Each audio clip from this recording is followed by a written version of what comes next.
Это я, комиссар Беньков. Greetings, it is I, Commissar Binkov.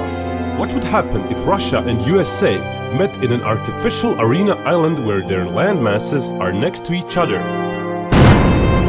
As usual, nuclear arsenals are off limits and morale is not accounted for. First to reach the enemy would be missiles and aircraft.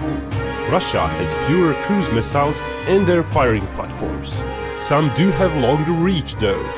Its tactical ballistic missile force is a mix of large modern missiles and small Cold War era missiles. US ballistic missile assets fall somewhere in between. Some would be fired onto supply depots, large army groups and known SAM sites, but a very obvious target set would be the airfields. Such disparity in numbers would also mean larger number of neutralized Russian forces, especially aircraft trapped on unusable air bases. US has a lot more combat planes and they're all fairly modern. US pilots also train more. Russia still relies quite a bit on unmodernized Cold War platforms. That applies to roughly half of their planes, vehicles and ships. Number of bombers wise, Russia is almost equivalent to the US. US air fleet features mostly multi-role planes, while Russia has only recently started to use such planes in larger numbers. Russia also lacks modern weapons, especially long-range air-to-air missiles and guided bombs. Such missiles have only started to trickle into their air force last year. One area where Russia has the upper hand is ground-based air defenses. While US has basically just the Patriot SAM system, Russia has a far more layered inventory. It also has a wide array of medium-range SAMs. US has no such systems. Only remaining US SAM assets are its Avenger units with tiny Stinger missiles. While the US Navy has a vast fleet of air defense ships, its use over Russian airspace would be limited at best. Russia would create a layered SAM network for the attacker to penetrate.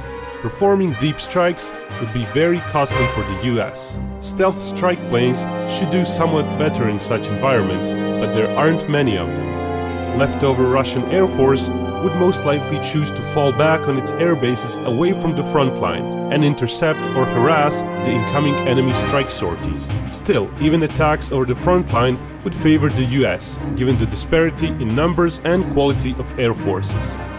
Russian doctrine of rugged planes operating from less than perfect airfields and a large number of such Cold War air bases would mean the Russians would continuously challenge the invaders and force them to waste part of their fighter fleet as escorts. Thus the US force would not often venture out farther than a few hundred kilometers behind the enemy lines. On the ground, the US force is more numerous. Its top-tier force are active duty army units and Marine Corps. The National Guard trains several weeks a year, and it is a useful addition. Half of the Russian active duty force features conscripts, which have less experience than professional soldiers. Russian paramilitary force, however, is much larger than the US one. It does lack proper combined arms experience and is best used as a defensive force. Russian citizens have an obligation to serve in the reserve, but very few actually train, and there's equipment stored for some 80,000. Both sides would surely be conscripting additional troops, with or without army experience. Here the US has a larger pool, but it would be questionable how many such unwilling conscripts would be ready for service within a year. While only selected few US units have tanks and heavy vehicles, Russian doctrine calls for such vehicles in almost every infantry brigade. When it comes to actual maneuver units in the active duty and National Guard, for US they feature some 330,000 soldiers. Russia has 213,000 soldiers in such units. The discrepancy in ratio is again due to different doctrines.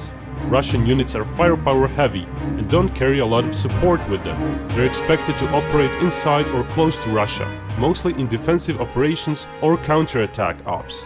US units are more offensive in nature and are more self-sufficient logistics-wise. Beside the stored hardware for the reserve brigades, Russia has a much larger pool of ex-Soviet equipment, part of which could be used by mobilized conscripts.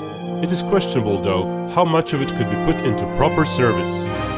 Fairly flat landmass of Western Russia would suit slightly more the Russian army, with its greater emphasis on heavy vehicles.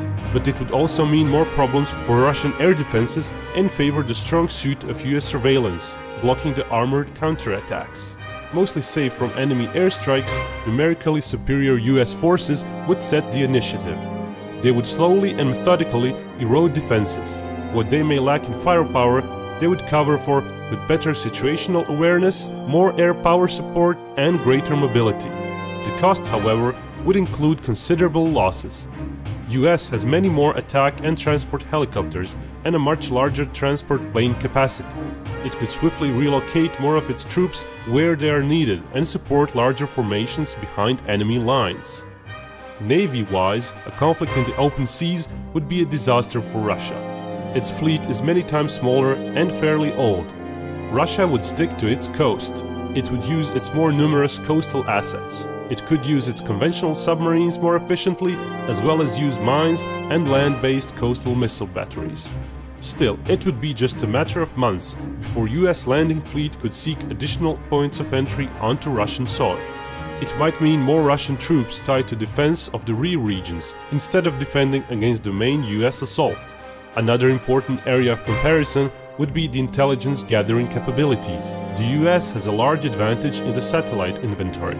Russia also has fewer aerial recon assets, be it optical or electronic surveillance. With all that, US would, after a period of grinding down the defenses, be set to push inside Russia. Allowing for realistic climate, winter would slow down the US approach. Russia would also benefit from its large territory, meaning they could retreat and trade territory for time, stretching out the US forces. Fast US advance deep inside enemy territory, where supply lines would be in danger, is less likely. US advance would take its time. Rather than risk disproportionately large casualties, they might choose to grab less land. Within a year, a fair part of European Russia might fall to the US, but still a sizable part would remain. War would be of a scale US hasn't seen since World War II, and hundreds of thousands of casualties on either side would not be unexpected. Allowing for more than a year, the scenario would only further accentuate US economy and population advantage. Eventually, the great disparity in numbers and quality, leading to territory lost, would put Russia on the losing side. Winner, United States of America. Of course, in the real world, there is a whole ocean between the two countries, so US invading Russia might then give quite a different set of results. Also, a possible nuclear exchange would surely give no decisive winner.